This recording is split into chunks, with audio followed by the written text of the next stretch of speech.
I've been saying it for a while. Yes, you have. I've been saying that I think Elon Musk believes he's president. But when you have deliberate, concerted, repeated pushing. Imagine this one of the most influential talk shows in television history, a show that has shaped public opinion for decades. Who is in charge? Because I've been saying it for a while. Yes, you have. I've been saying that I think Elon Musk believes he's president. Suddenly collapses under the weight of its own words. Not a quiet fade into the background, not a planned farewell, but a full-blown catastrophic implosion brought on by an avalanche of lawsuits. The View, a daytime talk show that built its brand on controversy, hot takes, and fearless opinions, has finally met its match. And it wasn't just one lawsuit, it was over 30. A barrage of defamation cases filed by some of the most powerful people in the world. Celebrities, billionaires, politicians, even a country music superstar, one by one, they lined up, ready to take the show down.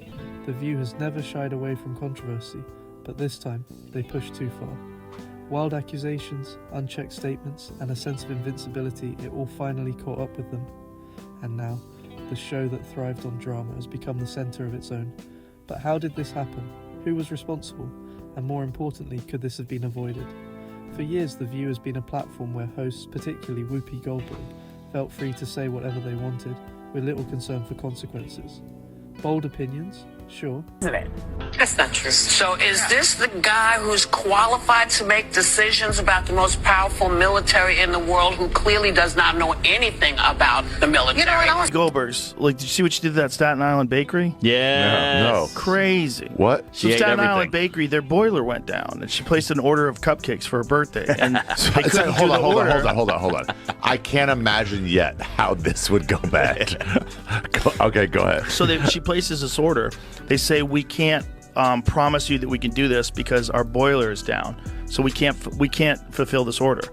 And so then the next day, the boiler is back up. She has someone else call the same bakery, and they get the order in because now the boiler's up. She claims the reason why they didn't take her order is because they didn't like her politics. And so she says this on The View. So then the bakery has a press conference where they say, we've been in business for 150 years. This is not what happened at all. We don't discriminate against anybody regardless of anything.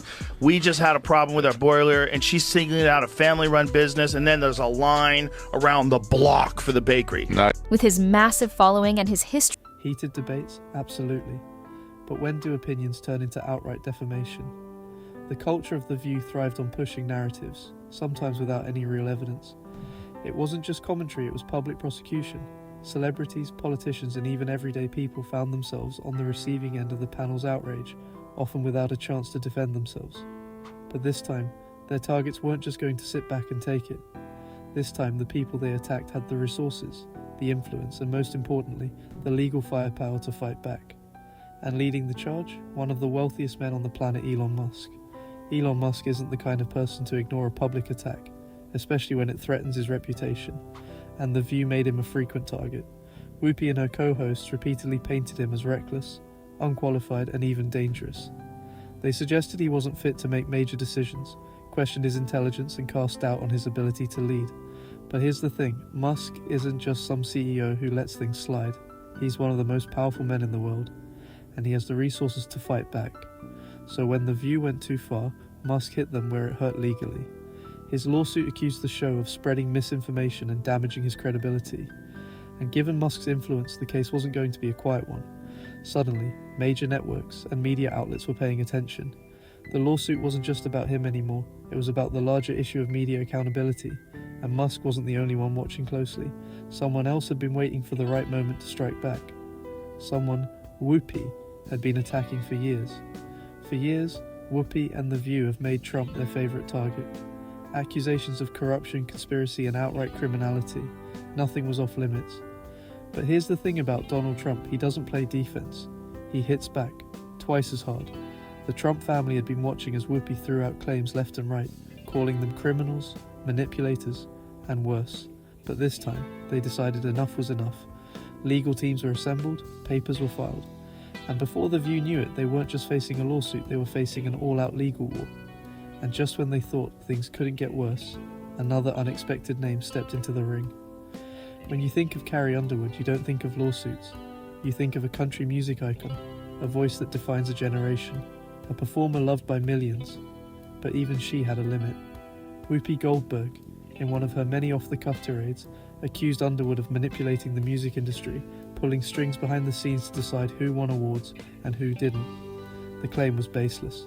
There was no proof, no evidence, just speculation turned into fact on national television. Carrie Underwood wasn't about to let her career and reputation be tarnished by a reckless remark. She filed a lawsuit demanding millions in damages. And this time, the public reaction was different. It wasn't just about politics anymore, this was about real people having their names dragged through the mud for entertainment. Underwood's case was a wake-up call. The View wasn't just angering politicians and billionaires anymore, they were now picking fights with beloved celebrities. And that was a battle they couldn't win. The walls were closing in, the lawsuits were piling up. And yet, the final blow hadn't even landed. Because the person they really shouldn't have crossed? Joe Rogan. If there's one person in the media world you do not want to pick a fight with, it's Joe Rogan. Why people like our show, because they know that we are checked by ABC News. But We're checked by everybody. Yeah, but we went from Walter Cronkite, basically, to this guy Joe Rogan, who believes in dragons. I checked it. He believes in dragons. He believes in dragons. Did you triple source that? Yes, I did. And he also thinks that dragons, like dinosaur type of animals, roamed the earth when people did. So this is the type of really, really bad information that's going out there. Whoopi went after him, calling his podcast dangerous, irresponsible, even a threat to society. She accused him of spreading misinformation, stirring up controversy, and influencing millions in a way she didn't approve of. Rogan, being Rogan, didn't just let it go. He fired back with a lawsuit of his own, one that was both swift and brutal.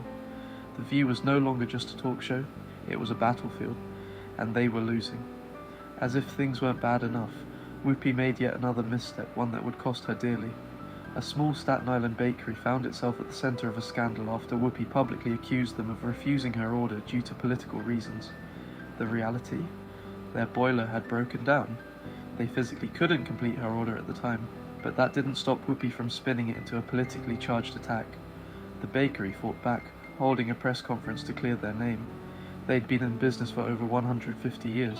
They had never discriminated against anyone. And yet, because of Whoopi's false accusations, their reputation was at stake.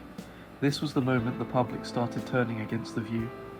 The lawsuits weren't just coming from billionaires and politicians anymore. Everyday people were getting dragged into the mess, and they weren't going to let Whoopi get away with it. With lawsuits piling up, advertisers started pulling out, sponsors didn't want to be associated with the controversy. And the network? They had a decision to make. Keeping The View on the air was no longer financially viable.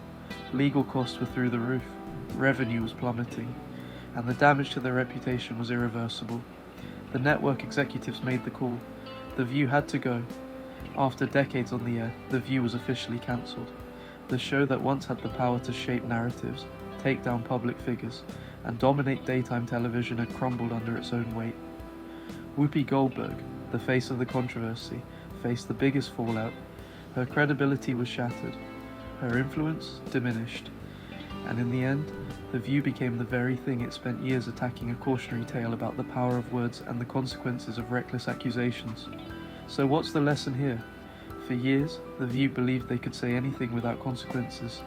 But the truth is, words have power, and when you use that power irresponsibly, there's always a price to pay.